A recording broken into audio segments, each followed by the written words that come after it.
Bienvenue dans cette nouvelle édition du QG News. Au sommaire, le président congolais Denis Sassou Nguesso doit s'exprimer ce 17 décembre devant le Parlement réuni en congrès. Une adresse à la nation délivrée dans un contexte particulier de fortes attentes de la population, mais également de la classe politique que vous entendrez dans ce journal.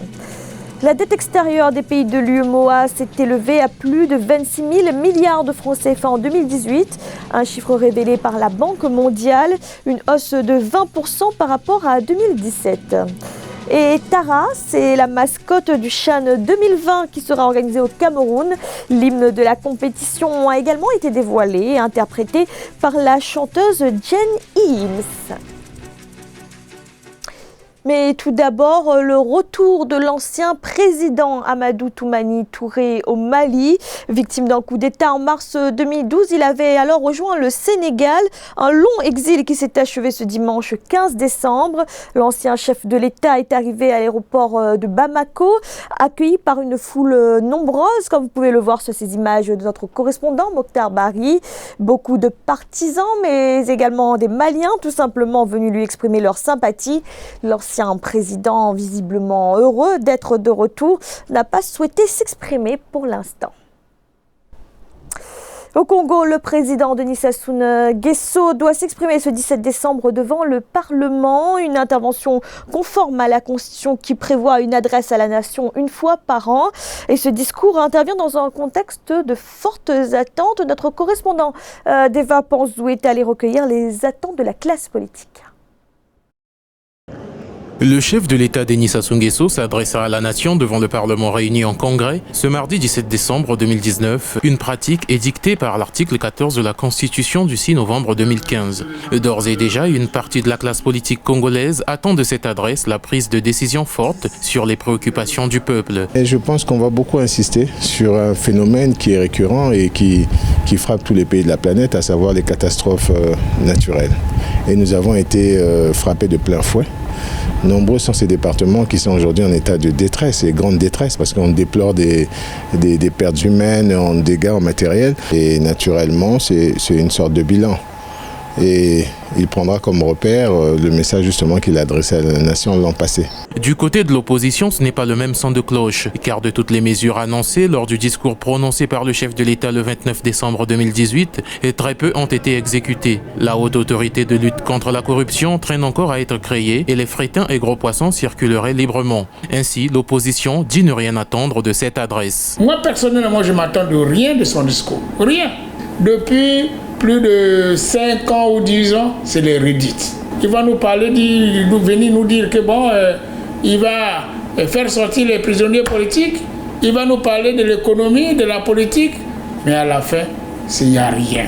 Les attentes des acteurs politiques sont aussi portées vers la prise de décisions fortes afin d'assister les communautés victimes d'inondations au nord du pays, aussi à Brazzaville. L'an 2020 sera probablement l'année de la tenue d'un dialogue national et l'espoir d'une amnistie du président de la République envers des prisonniers dits politiques ne saurait être négligeable. Et c'est l'autre actualité du Congo. Le Congo qui reçoit l'appui budgétaire de la Banque africaine de développement. 121 milliards de francs CFA vont être alloués au pays. Des fonds destinés à soutenir la poursuite des réformes économiques et financières entreprises par le gouvernement congolais, mais également afin d'apurer les dettes extérieures. Reportage de notre correspondant Deva Panzou. L'accord de prêt de plus de 122 milliards de francs CFA entre la Banque africaine de développement et le Congo a été paraphé ce dimanche 15 décembre 2019 à Brazzaville, 2 années après l'introduction de la requête. Cet accord pour le financement de l'appui budgétaire est sans doute l'aboutissement heureux d'une longue procédure.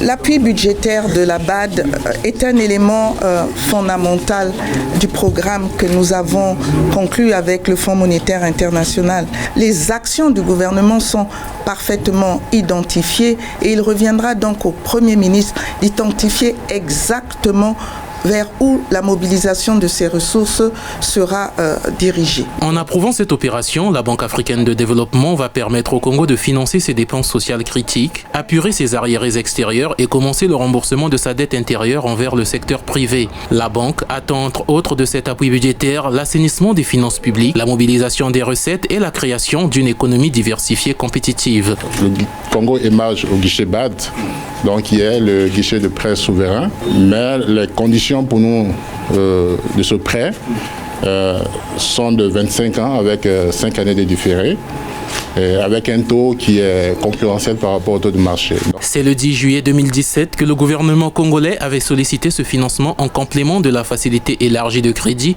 négociée parallèlement avec le Fonds monétaire international et dont l'accord sur un programme triennal a été signé le 11 juillet 2019, ainsi qu'à la réalisation de certaines réformes. Et dans l'actualité également, c'est un sommet d'urgence qui avait lieu ce dimanche à Niamey. Les chefs d'État des pays du G5 Sahel étaient réunis quelques jours après la terrible attaque d'Inates. Attaque qui a fait 71 morts parmi les soldats de l'armée nigériane. Un drame qui est venu renforcer les inquiétudes dans cette zone sahélienne où les assauts des groupes terroristes se multiplient. Des assauts de plus en plus réguliers, ciblés et meurtriers. Des terroristes désormais lourdement armés également, comme l'ont relaté les témoins de l'attaque d'Inates. Une dégradation de la situation donc, et ce en dépit de la présence de la force Barkhane. Écoutez le président nigérien Mahamadou Issoufou. Dans le combat contre le terrorisme, nous avons besoin non pas de moins d'alliés, mais de plus d'alliés. C'est le sens de notre appel, plusieurs fois renouvelé, à la mise en place d'une coalition internationale de lutte contre le terrorisme dans le Sahel et le bassin du lac Tchad.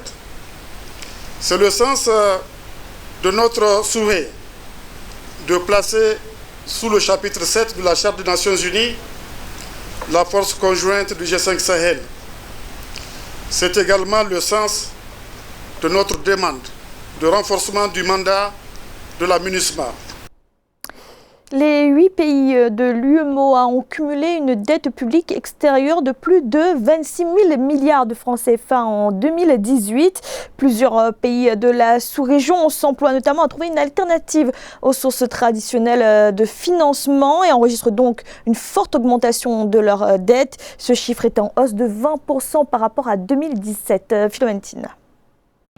26 366 milliards de francs CFA de dette publique extérieure cumulée ont été enregistrés par les pays de l'Union économique et monétaire ouest-africaine en 2018, soit 20% de plus par rapport à 2017 selon la Banque mondiale. En 10 ans, l'encours de la dette de ces pays est passé à près de 14 000 milliards de francs CFA à 26 000 milliards de francs CFA. Les inégalités sociales dans notre espace se sont accrues. La demande sociale est forte, raison pour laquelle les États de l'UEMOA se sont fortement endettés évidemment ces dernières années. Cela dépend des pays. L'environnement macroéconomique de certains pays est favorable également à un endettement pour les bailleurs du Fonds internationaux. La Banque centrale des États de l'Afrique de l'Ouest indique qu'au premier semestre 2019, 2300,2 milliards ont été émis sur le marché régional de la dette publique. Toutefois, les recettes fiscales consolidées des pays membres de l'UEMOA ont atteint 6 379,5 milliards de francs CFA à fin juin 2019.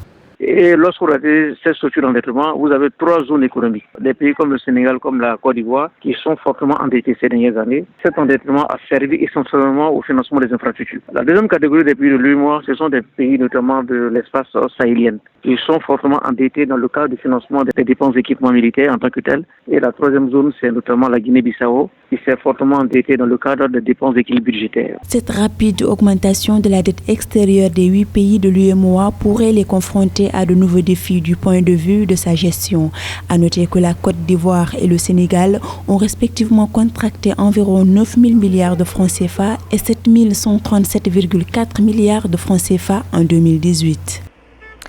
Kinshasa était pendant quelques jours le lieu de rencontre des bédéistes africains. La 6e édition du Sabdam avait lieu du 10 au 14 décembre dans la capitale congolaise. Cette année, l'événement était placé sous le thème Patrimoine historique Congo. Les jeunes talents de la bande dessinée africaine ont pu présenter leur création. Reportage de notre correspondant Jacob Boka. Donner à la bande dessinée la place qui lui revient pour le développement du continent. C'est le leitmotiv de la 6e édition du Salon de la bande dessinée et de l'autre musique organisé à Kinshasa du 11 au 14 décembre 2019. Dénommé Sabdam, l'événement a eu lieu au Musée national de la RDC avec la participation d'artistes étrangers et nationaux.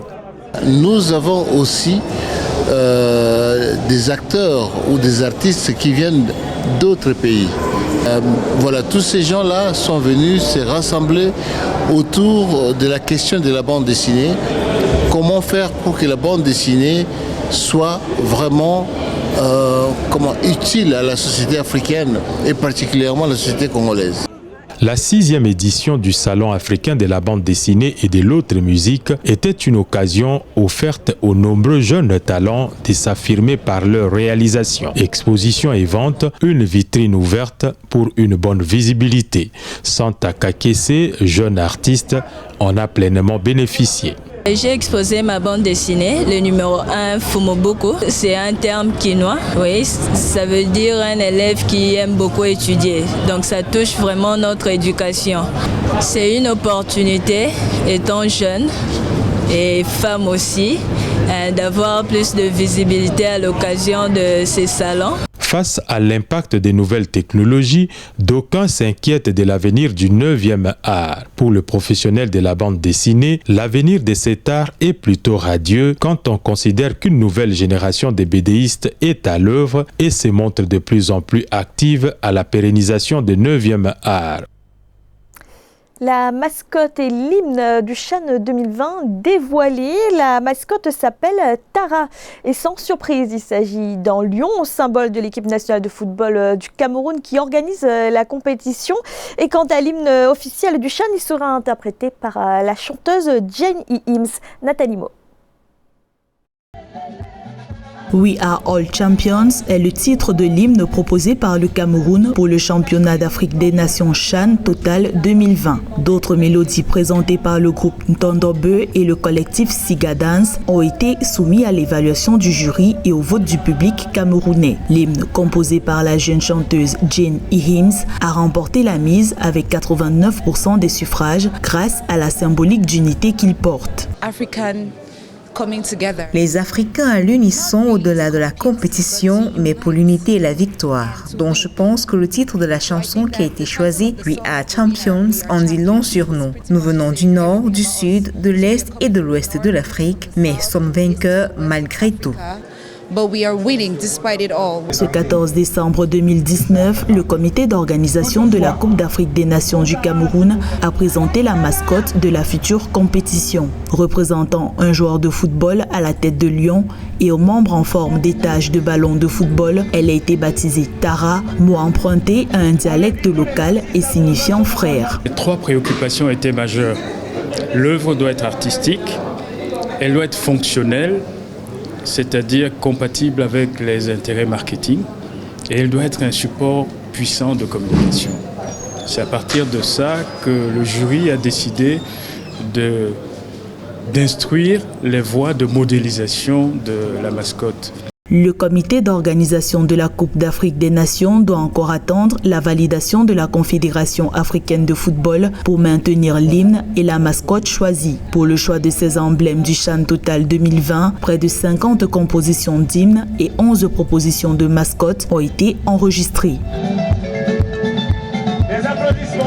C'était le journal de la rédaction. Merci de l'avoir suivi. Retrouvez dans un instant une nouvelle édition de l'information.